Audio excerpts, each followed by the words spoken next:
Goeiedag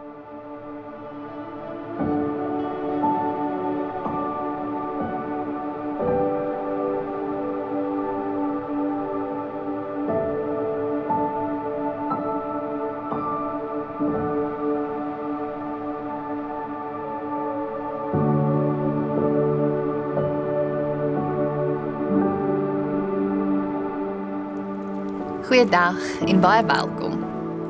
Hierdie week stap ons verder in ons reeks oor die Onse Vader. En elke frase van hierdie gebed is soos 'n sleutel wat 'n deur oopsluit na 'n nuwe manier van leef en na die storie wat God al eeue lank skryf. Dis nie net 'n gebed om te herhaal nie, maar 'n gebed wat ons leer hoe om te wees. Hoe om te wees in verhouding met God, met onsself en met ander. En vandag fokus ons op die woorde: laat u koninkryk kom. 'n Uitnodiging om God se teenwoordigheid raak te sien, nie net in die toekoms nie, maar hier en nou. Nie net om ons nie, maar in ons. So dink vir 'n oomblik. Waar in my hart, waar in jou hart, werk God reeds, selfs al besef ons dit nie? Lees saam met my.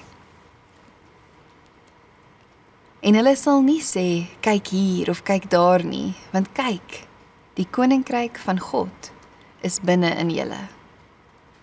Aan julle is die verborgenheid van die koninkryk van God gegee, maar vir die wat buite is, kom alles deur gelykenisse. Wanneer Jesus ons leer bid, laat u koninkryk kom, druk hy as te ware die herbegin knoppie van ons verbeelding in.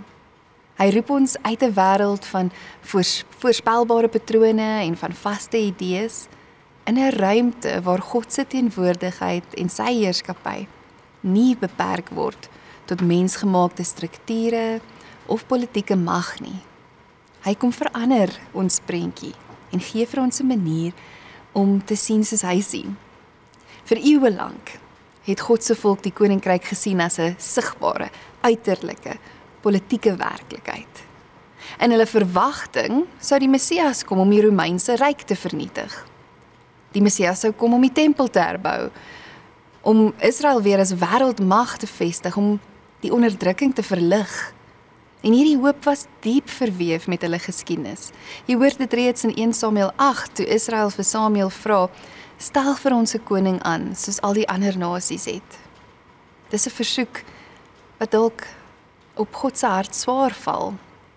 Hy waarsku hulle, 'n aardse koning sal hulle manipuleer en belas en onderdruk, maar steeds kies hulle 'n sigbare, tasbare sekuriteit bo die onsigbare, lewende God, wat self hulle koning is.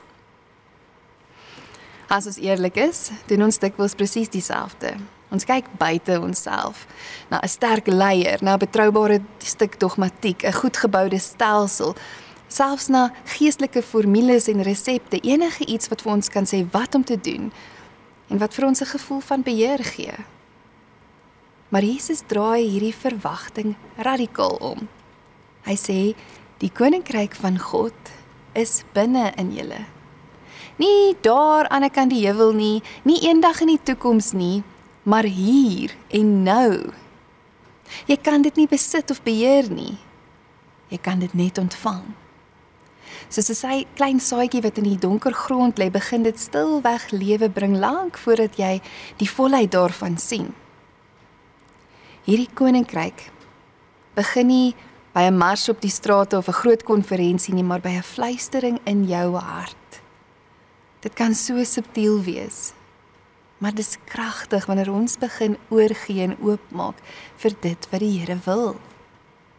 Dit vra dat jy stil word. Stil genoeg om jou eie motiewe, jou vrese, jou begeertes in God se teenwoordigheid te ondersoek.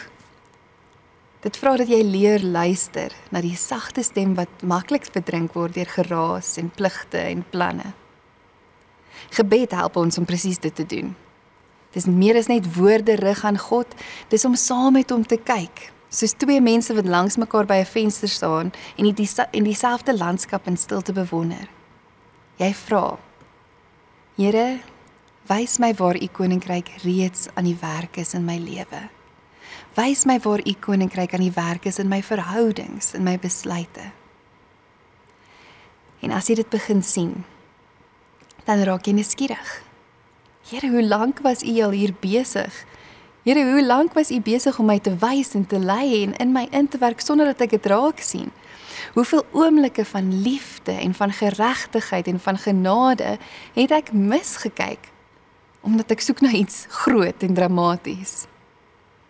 Dan kan jou gebedslewe verander, want jy bid nie meer net vir God om iets erns te doen of iets groot te doen. Jy begin saamwerk met wat hy reeds hier doen. Jy begin saamwerk met die manier hoe jy reeds gemaak het en waartoe hy jou lei. So hier is 'n uitnodiging. Sit vandag ergens vir 10 minute stil, sonder musiek of sonder baie woorde om te lees of te skryf. En laat jou liggaam rus. Laat jou asem rustig raak. Laat jou aandag stadig net begin fokus op waar jy nou is. Nooi die Here in stilte. Laat U koninkryk kom, hier in my gedagtes, in my woorde, in my reaksies. En wees net bewus van wat hier gebeur in die stilte, hier in die saam kyk saam met die Here. Dalk kom daar 'n herinnering, dalk selfs 'n ongemaklike waarheid, dalk 'n gevoel van vrede. En dan daarna, as jy net so bewus geraak het, skryf dan neer wat jy opmerk. Watter vreugde, watter weerstand of watter uitnodiging het jy ervaar in hierdie tyd. Kom ons bid saam. Here, ons wil by U voete kom sit. Ons wil draai sodat ons kan kyk soos wat U kyk.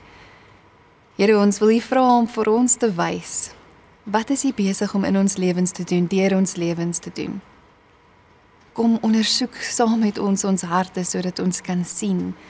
Nie net wat ons nog na U toe moet draai nie, maar waar U reeds besig is om te werk in ons, deur ons, met ons. En Here, gee vir ons die moed en die vrymoedigheid om regtig aan U wil oor te gee, sodat U koninkryk in ons ook kan geskied. Amen.